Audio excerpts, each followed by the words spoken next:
Narcissists are slippery. It can be really hard to get answers to direct questions. And in this video, I want to go over different ways that they avoid the simplest of questions, and also some ways that you can pin them down and get the answers that you need.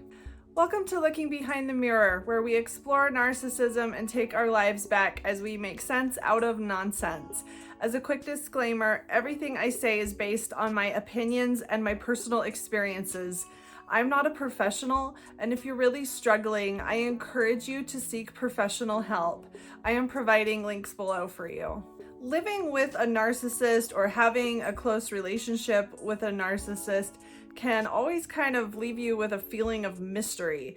There always feels like something's missing, like you're not quite seeing the whole picture. There always feels like there's something going on that you're not 100% aware of, or things just aren't quite adding up. This can be quite extreme, where you're spending all of your time trying to solve some mystery that you don't even know what it is, or it can just be a subtle feeling of uneasiness that never quite goes away.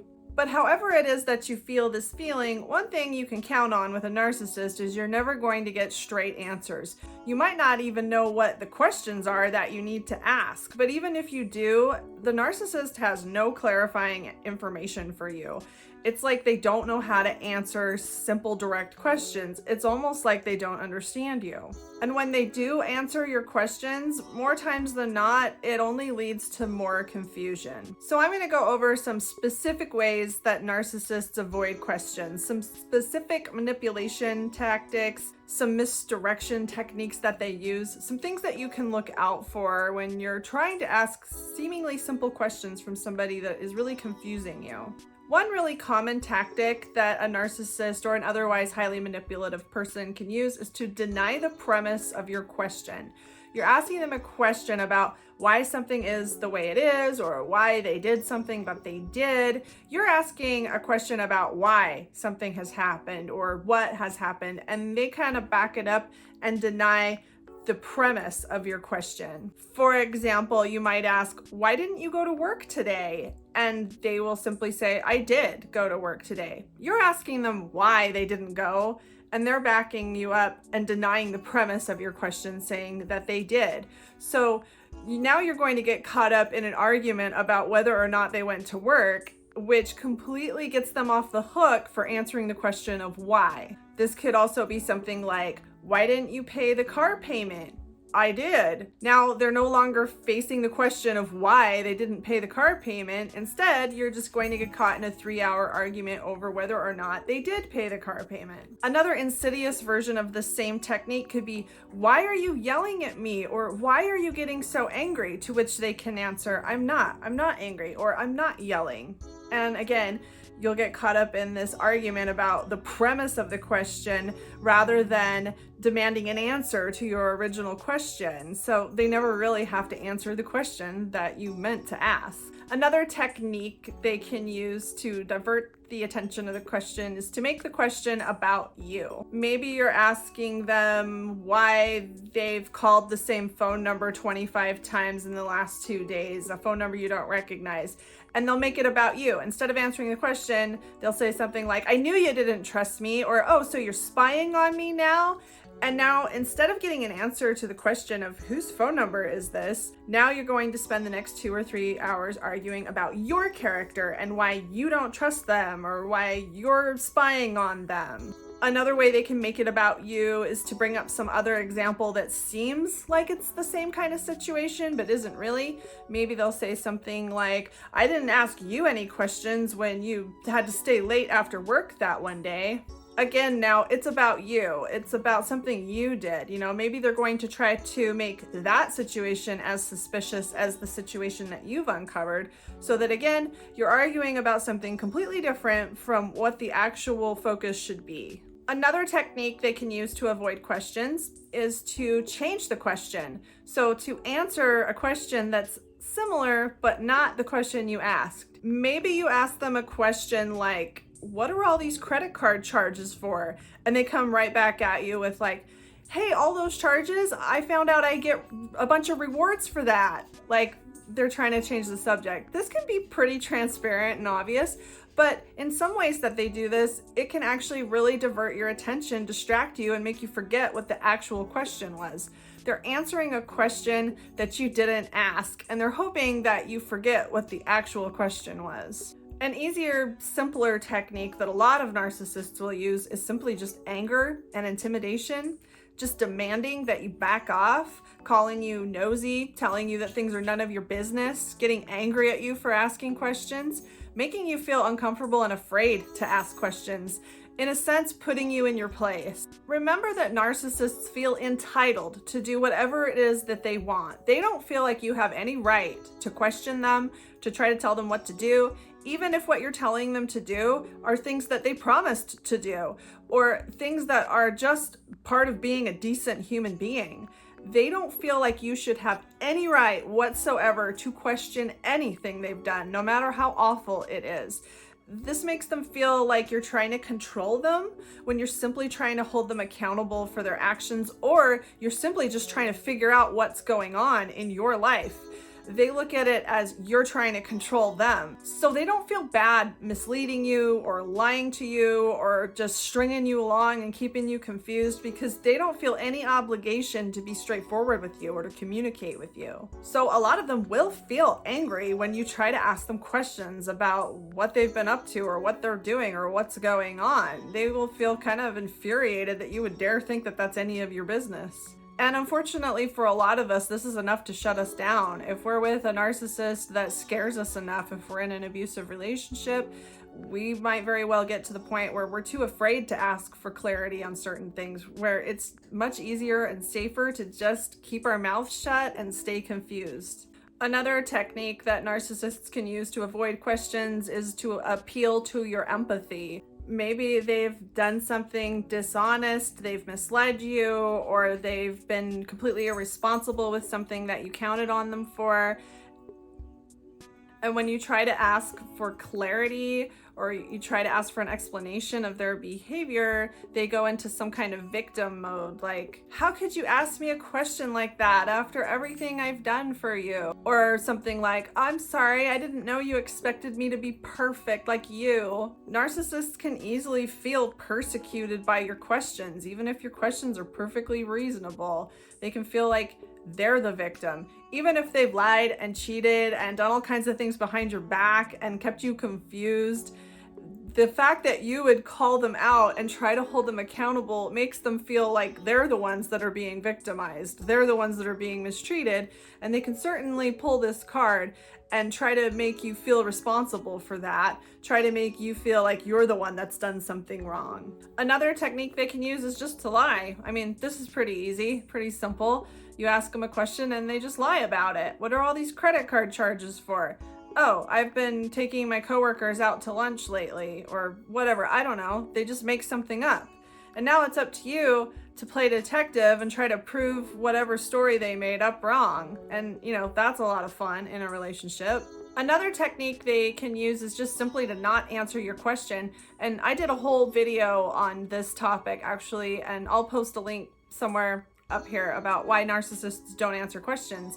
And this is kind of a, I think, bizarre behavior that a lot of narcissists have in common. When you ask them a question, even if it's not necessarily a question that they're trying to avoid, just any question at all, asking them a question when they're not really in the mood to talk to you or answer the question that you've brought up, they will just simply ignore you. It's almost like they can't hear you. It's like they're deaf or something, which when they're not, when there's nothing wrong with their hearing. But you ask them a question and they just don't look at you, don't acknowledge you. It's as if they cannot hear you. And it's really, I've experienced this with more than one person that I considered extremely narcissistic. And I just think it's kind of a bizarre trait.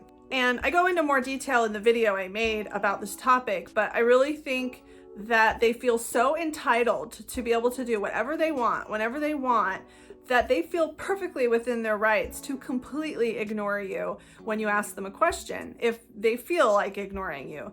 Like, you don't have a right to interrupt whatever it is that they are thinking about or wanting to do with a question. They'll answer your question when they feel like it. They'll talk to you when they want to talk to you. You don't have a right to control them in any way, even in a way as simple as asking them a question. And for a lot of us, if we're in a relationship with a narcissistic person, we may be to a stage where we are walking on eggshells, and if we ask them a question and they don't answer us, we may, quote, know better than to try to ask that question again. We may know that we better just leave it alone because there's probably a reason they ignored us, and if we push it too far, we might really regret it. Now, some reasons that narcissists avoid answering questions, they don't feel like they owe it to us to answer questions, even if what the answer to the questions are is not that bad, even if they're not necessarily covering some awful secret up. They just don't feel like they owe it to us. They don't feel like they need to answer questions that they don't feel like answering. They feel entitled to do what they want when they want. I think another reason that they don't answer questions, well, obviously one big reason is they might be covering something awful up. They're covering something up, so that's why they don't want to answer the questions. They don't want the consequences to whatever it is they've been up to. Another reason that they may avoid answering questions is to confuse you, to disorient you, to keep you feeling unstable, to keep you in that state of feeling a little confused, a little unsure. Narcissists will do this just to mess with you, just to keep you a little off balance, because that helps them to keep better control of you. That helps them to keep control of your emotions and of the narrative of the relationship. If you feel stable and grounded, like you know what's going on, like you know which way is up, it's a lot harder to manipulate you and control your emotions. So sometimes narcissists will just keep answers to questions withheld just to keep you feeling a little unsure and a little confused. And I think another reason that narcissists don't answer questions is to avoid intimacy. Narcissists are not interested in any form of emotional intimacy.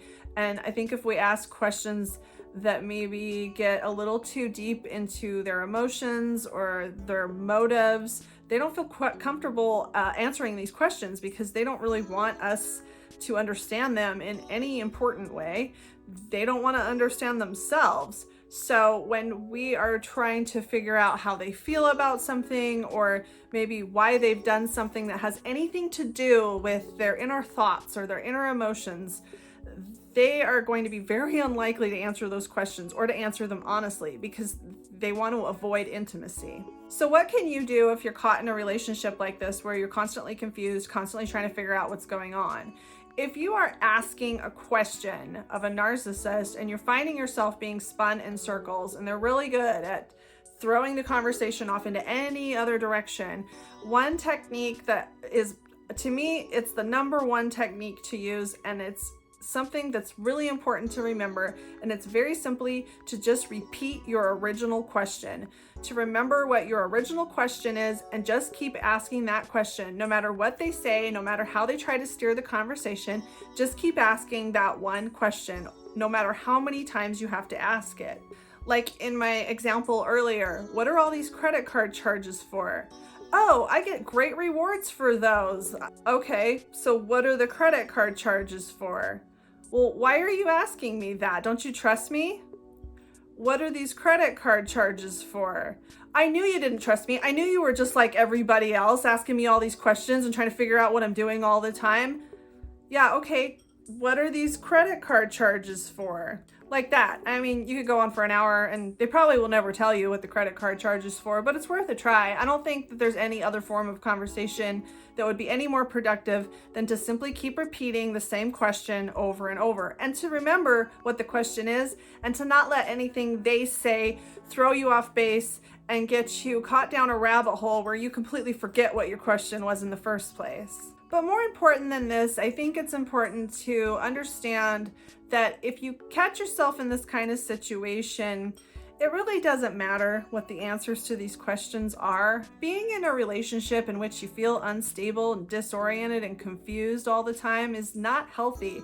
It's more important to understand that you're in an unhealthy, toxic relationship. Healthy relationships don't leave you feeling confused. They don't turn you into a detective trying to solve whatever's going on. Healthy relationships are with people that are willing to answer your questions, or maybe to be more straightforward and just simply say, I'd rather not answer that question, instead of confusing you and misdirecting things and blaming things on you and turning things around on you and making you feel like you don't even know which way is up anymore. You don't really need to know the answers to these questions that you're asking. You need to recognize that the fact that you don't have answers to these questions is really all you need to know about this relationship. It's pretty common in these types of relationships, especially when they're romantic relationships, to get caught in the trap of playing detective, of trying to, track telephone calls, put tracking devices on things, record conversations, and spend an enormous amount of time trying to gather evidence. I think that one reason that we can get caught in this trap is we're being gaslighted. We're being told that we're imagining things. We're being lied to, and we're extremely confused. We're trying to prove what we've seen, what we've experienced, what we know is going on, or what we know in our gut. We're trying to prove it to the person that we're having this problem with, but more so I think we're trying to prove it to ourselves. And I guess I'm trying to get the point across that if you find yourself caught in this trap, you already have all the proof you need that this is not a healthy relationship, and this is not a relationship that's really worth all that time and effort. You have all the evidence you need that this is not something you need to spend any more of your emotional energy on. This person is simply not worth it. Anyone that can't answer your questions directly is somebody that you don't have an intimate relationship with. You don't have a relationship based on trust. You don't have a relationship that's really worth much at all. Certainly not worth any more of your emotional energy and more of your pain and more of your effort. I hope this helps. If you like this video, give it a thumbs up and comment below any ideas you have for me for future videos. And don't forget to subscribe to my channel if you like this video and would like to see more like it in the future. Until next time, thanks. Bye.